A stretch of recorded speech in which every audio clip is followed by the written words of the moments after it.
Hi, I'm Lowell, and welcome to Magnolia. We're in the middle of Seattle's biggest park, Discovery Park. We're talking 500 plus acres here. But this place wasn't always like this. It has a history. And today, that history is history. See, Emma, this is where the site was. John Moss Shaw's history. That was where the bunker was, where the computer was. It was supposed to be able to withstand a nuclear explosion. 35 years ago, I was one of the last people to be drafted into the Army, and I ended up being made a military policeman and a dog handler, and I guarded a site like this in San Francisco.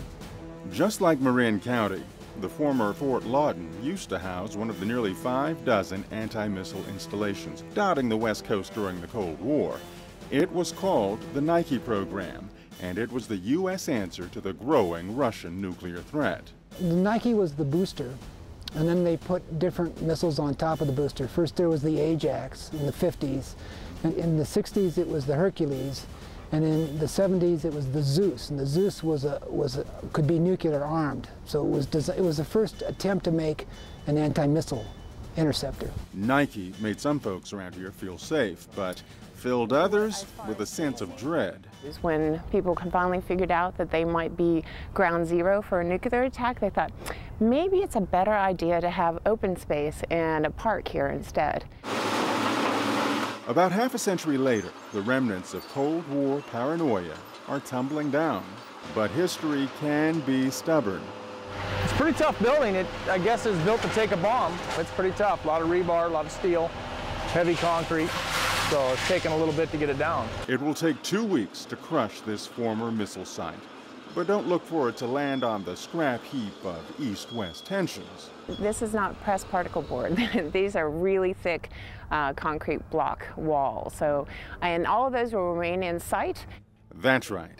Thousands of tons of concrete and rebar will stay right where it falls, covered by soil and a few plants.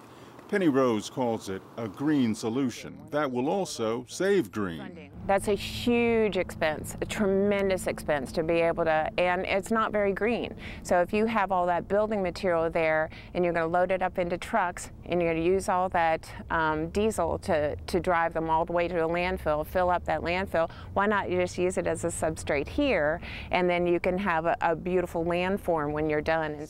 Penny thinks environmentalists will cheer the Nike site's future. Now, as far as finding someone to cheer its Cold War past, no such luck. So what's your mindset then when you see this place as a heap of rubble? Oh, I'm really happy about it. It's like a piece of history coming down. You're taking out history. Just another day. Just another day and another job, paid all the same. Girl Scouts, Boy Scouts, Cub Scouts, we've got them all, so it'd be perfect. In other news, find out how workers are returning Discovery Park to the lush old days. Good afternoon, everyone.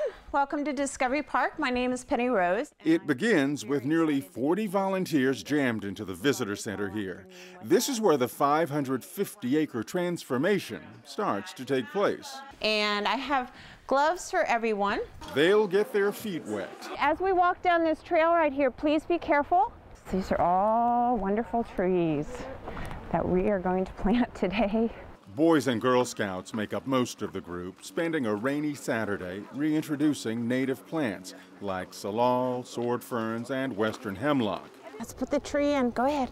Pull it up, and lower it in gently. Nice. Okay. Turns out, old missile silos aren't the only threat to Discovery Park's natural beauty. About 70,000 square foot of English ivy that had just taken over and had destroyed all the native plants. All of our shrub layer was gone, and we were losing our trees. So how high are the stakes? We'd have a very sad city. We're known as the Emerald City. You know, Seattle is the Emerald City, and we're losing that emerald at a very rapid rate. The wildlife won't be there. You won't get a chance to see cedar waxwing. You won't have a chance to see a bald eagle because the grand firs that they depend on to nest will be gone. That will all be destroyed, and it will happen if we don't take action today. Once the planting is done, it will take 3 years for the new plants to grow vigorous and blossom.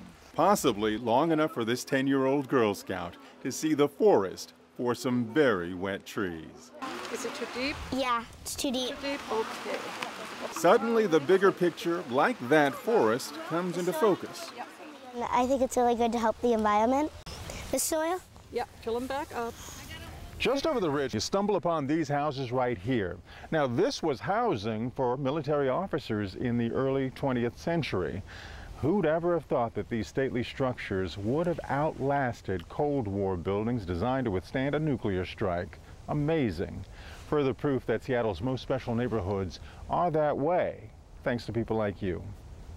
For the Seattle Channel, I'm Lowell.